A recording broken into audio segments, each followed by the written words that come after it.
Yo, what's up mga kayo Cubs? Magandang araw po muli sa inyong lahat at syempre narito po muli ang inyong lingkod, Master Lekim, at welcome back po muli syempre dito sa ating Master Lekim TV. Bago ko po simulan to ating video ngayong araw mga bayang karista, make sure na dapat nakalike na po tayo at nakasubscribe. Huwag niyo pong kalimutan i-hit yung notification bell or bell icon. At syempre pakishare na ito ating video para maging updated po kayo sa mga susunod ko pa pong upload na video. At ngayong araw mga bayang karista, syempre meron po tayong muling konting silip, giya, at race analysis sa karera para po ngayong araw ng linggo. Have a blessed Sunday sa inyo lahat mga kayo Cubs.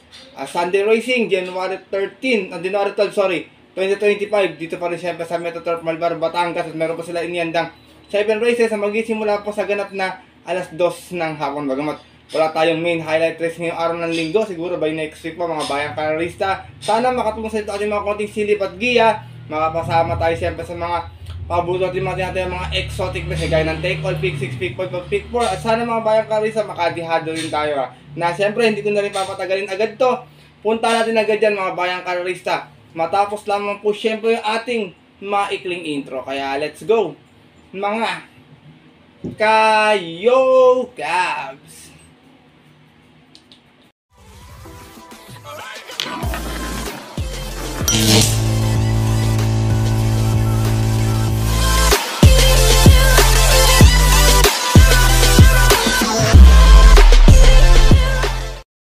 Nga po, nang nabanggit ko kayo na sa ating intro, meron tayong 7 races na lalargan ngayong araw po ng linggo. Siyempre, dating gawin pa, dahil 7 karera, tigis ang set, take all, pick 6, pick 5, pick 4. Same pa rin yung ating distansya, 1400 meters.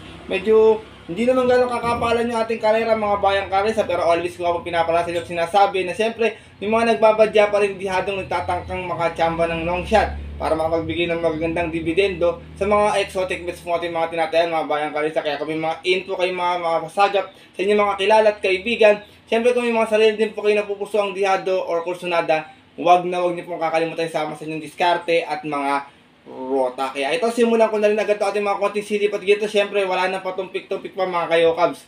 Good luck po sa inyo lahat. Have a blessed Sunday racing and start na po tayo.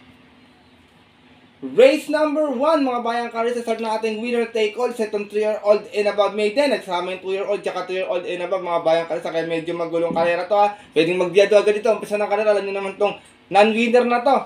Minsan talaga dito yung mga iba nag-aabang lang ng tamang tempo, kayo nang bahalang mag-decide dito. Meron tayo ditong 10 runners na maglaban-laban pero 9 in betting number lamang po.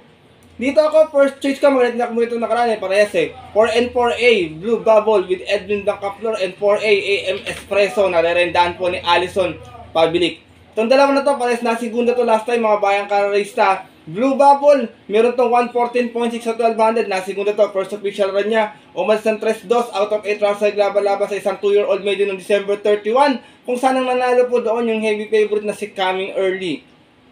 From Marlon De La Cruz sa mga renda, EL Dancaflor, pa sa ating numero 4 si Blue Bubble. Samantala naman 4A na si AM Espresso, last time segunda rin, meron namang 130.4 sa 1400, umalis ng 4-3. Out of 6 rounds naglaban-laban sa isang 3-year-old maiden ng January 4, kung saan ang nanalo po doon yung kabayong si Donya Pasti. Same rider pa rin, Alison Pabilik, pa sa ating numero 4A na si AM Espresso. Second choice ko, numero 9, Segatulin. Nare-rendahan po ni AR Villegas. Alam naman itong quadro na ito, medyo tagurin yung mga preba ng mga kabayo na ito. Ito naman si Segatulin, galing ito sa isang nabaturan last time, may 118.4 sa 1200. Dumating ng Tarsera, umalis ng 2-4 out of 4 rounds sa laban-laban. At yung po noong November 27, kung saan ang nanalo po doon, yung nanalo last time si Pecotin Lady. From O'Neal Cortez, isa yung mga re-renda po, AR Villegas. Pa sa ating numero 9 na si Segatulin. Race number 1 mga bayang karisa, paalala ko po muli, non-winner to, may mga taguang preba dito, pabago-bago yung mga takbo dahil puro batang kabayo po ito. First choice ko po muli, 4N4A Blue Bubble with AM Espresso. Second choice numero 9, Segatulin. Good luck po. At narito na po tayo sa ating race number 2 kung saan magsisimula natin pick 6 event. Field accommodating with class 5 placers. Meron tayong 7 rounds na magalaban, 8 rounds na magalaban-laban pero 7 in betting number lamang tayo rito Dito ako, first choice ko, nandito sa grupo na ito palagi. Number 6 Magnum Force na nirendahan po ni CL Advincula. Meron tong 130.8 sa 1400 noon. Dumating itong pang-apat, umalis ng Gis out of 10 rounds sa laban-laban sa isang trophy race noong November 24, kung saan ang nanalo po doon yung kabayong si Shiri Nagar. Same rider na rin, Christian Advincula. Para sa ating numero 6 na si Magnum Force. Second choice ko, horse to beat, minsan na siyang tinalo nito eh. Numero 2, Space Jam, narerendahan po ni Boji Henson. Ito namang si Space Jam, may 130.2, nanalo to sa 1400 doon. Umalis lang ng 4-4, medyo nakaantabay lang sa pwestuhan, out of 8 rounds sa laban-laban. Sa isang trophy race noong December 22, tinalo naman po niya doon yung kabayong si Tawi Island. Same rider na rin, Boji Henson. Para sa ating numero 2 sa si Space Jam. Race number 2, mga bayang karisa, rating with 5 placers din to. Medyo minsan nagkakadihaduan din sa grupo na to ha. First choice ko po muli numero 6, Magnum Force. Second choice numero 2, Space Jam. Good luck po. At narito na po tayo sa ating race number 3. Kung saan magsisimula yung Pick 5 event, Pira Competing with Class 4 1621. Meron naman tayong 7 rounds na maglalaban-laban to. Medyo maganda kaya rin, pero pag sumalit na maayos yung Yamada routine ko, patok dito. Dito ako, first choice ka, maganda yung post position, baka mapabayaan sa unan, wala akong gano'n nakita matuli. Numero 1, Giant Killer, Galloping Ghost, narerendahan po ni Patty Dilemma. Meron tong 115.2 sa 1200 nun, kung saan nasigunda to, umalis ng 2-2 out of 8 rounds sa laban-laban.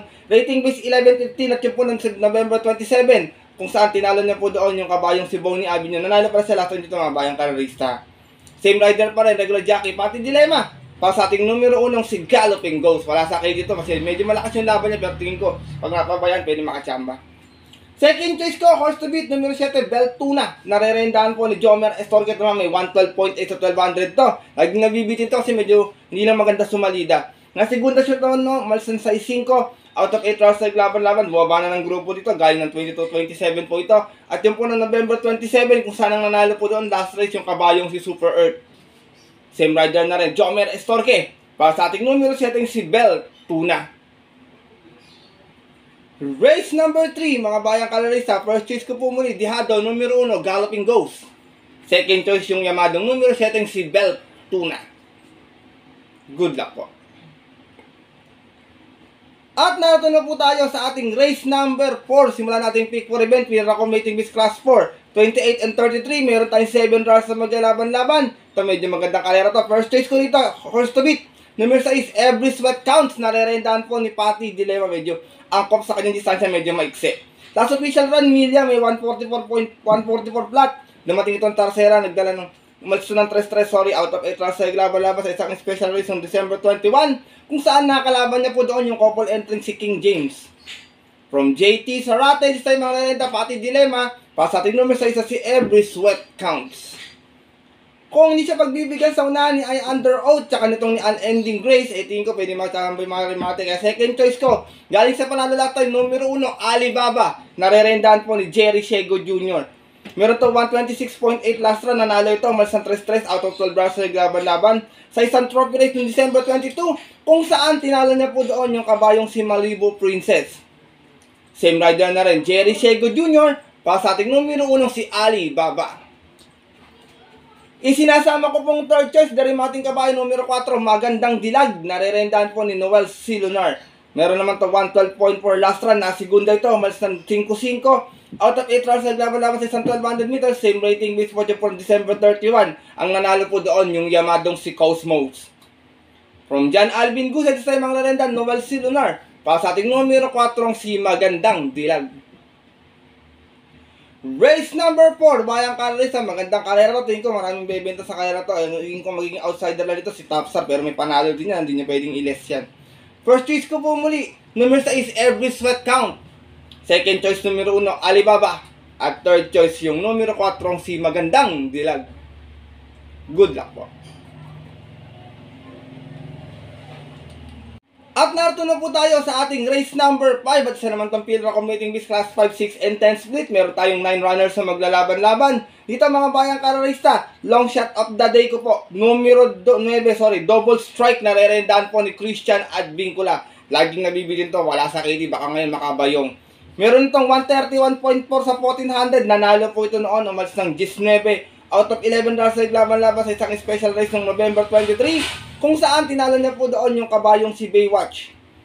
From Joel Ciego, sa mga renda, Christian Advincula, para sa ating long shot of the day na numero 9 C, double strike. Second choice ko, Gray Galloper, numero 2, Beautiful Day. Nare-rental po, another Path Dilemma this time. Meron to 129.2 kung saan natalsera to noon, umalis ng 3-3 out of 8 runs laban-laban. Sa rating base 6 and 10 at yung po ng December 21, kung saan ang nanalo po doon yung Yamadong si Walo. From AB Serious, this time mga renta, Path Dilemma. Para sa ating numero 2 sa si Beautiful Day. Sinasama ko pong third choice, pwedeng magdala ng marcha, numero 6, Bonnie Avenue. Narerendahan po ni Lester De Jesus.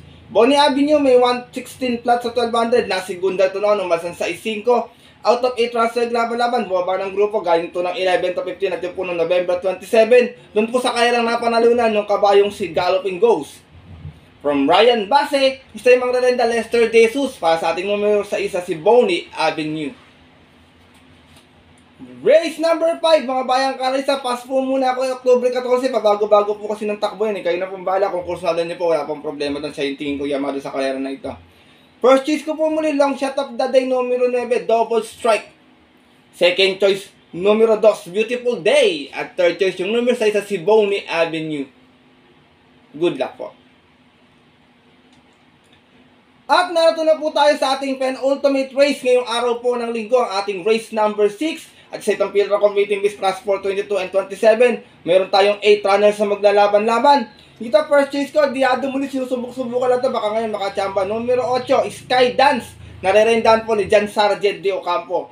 Meron itong 113.6 last runs sa 1200, dumating itong pang-apat, pero mas ito ng 2-2 out of 8 runs na naglaban-laban. Same rating base po at yung po ng December 31, kung saan ang nanalo po doon yung kabayong si Runway 10. From Ison Bautista, this time ang narenda, Jan Sargent de Ocampo. Para sa ating numero 8 yung si Sky Dance.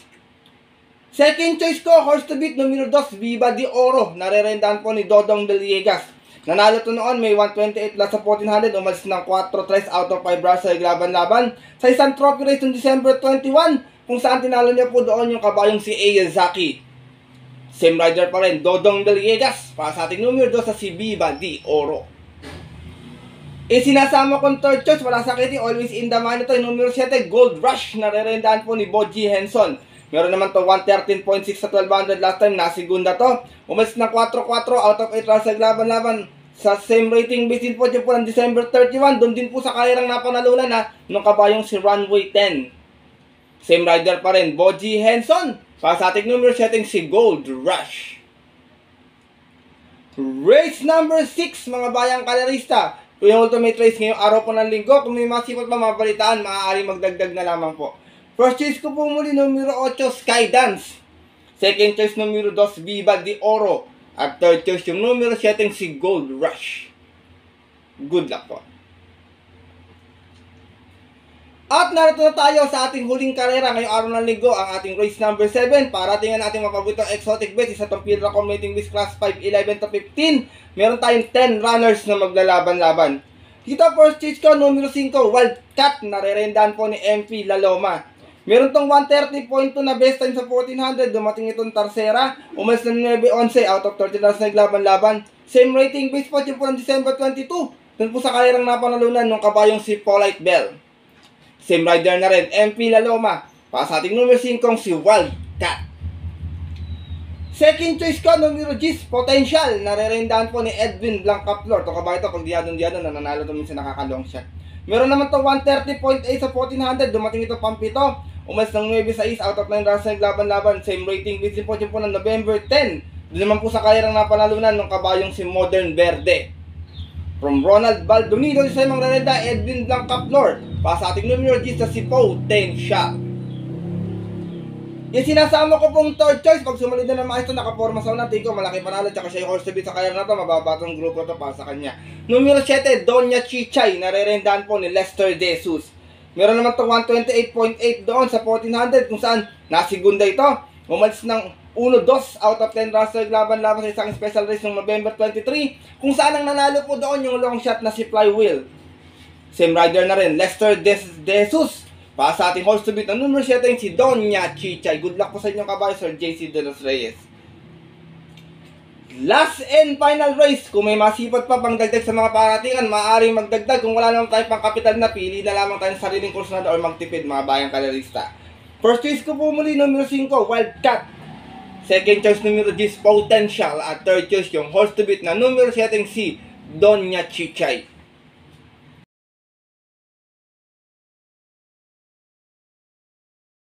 At yun po mga bayang kalerista at ang ating mga kayokabs natapos ito ating maikling video na ating konting silipat ngayong araw po ng linggo na sana po makatulong po sa inyong diskarte at para na pagpasensya nyo na po mga bayang kalerista, medyo diadista po ako dahil gusto ko makadihado rin po tayo dahil alam ko marami rin po mga nakatutok dito mga diadistang kagaya ko. Pero pinapaalala ko po muli sa inyo mga bayang kalerista na maaari nyo po itong sundin kung sundin nyo ating giya. Kung hindi naman po wala pong problema, hindi ko po pinipilit itong sundin nyo itong ating giya dahil sariling aral ko lamang po ito kuro-kuro at opinion po sa karera. Pagdating ng tayang sa takila, siyempre mas mananigpisan ninyo pong napupusot kursunada. And always mga kayokabs, kayo pa rin po yung masusunod. Good luck po muli sa inyo lahat and have a blessed Sunday racing. Maraming salamat sa walang sawang pagtutok, pag-support at pagtiwala lagi sa ating YouTube channel. Sana po makatiyama tayo ng mga diado sa mga susunod natin mga darating na karera. Makabawi man lang po sa inyo. Alam ko medyo ino-olax yung ating mga giya. Medyo alam ko nadidismay na rin yung mga bayang kasi atin na nakatutok dito. Kaya sana po makabawi po ako sa inyo sa mga susunod natin mga darating na karera kahit mga stakes race pa yun. Makachamba tayo ng balyong nagdihado kumbaga. Kaya muli, maraming salamat po sa inyong suporta palagi and God bless mga kayokabs. At yun po, hanggang dito na lamang po tayo muli. At magkita tayo next week na aking susunod na upload na video. Ito po muli ang inyong lingkod, Master Lekim, na always ko nagsasabi sa inyo at nagpapaalala na ang karera po dapat po libangan lamang Nalito'y tiyambahan lang at talagang tapat-tapat lang. Minsan swerte po talaga, minsan malas. Pero kung pinagbigyan tayo siyempre ng nasa taas, huwag natin kalimutan magpasalamat sa kanya at tumulong sa ating kapwa. Kaya sa simple, mamamaraan lamang. Ika nga, share your blessings po. Good luck po muli and have a blessed Sunday racing. Sa mga pumunta po na mga off-track betting station, 2 PM yung ating start time. Maagang mag-chill, manood ng mga races, manaya, or maglibang-libang. Stay safe everyone po. God bless bayang kalerista. Lalo na sa mga solido ditong dihadistang mga ka-yo-cabs.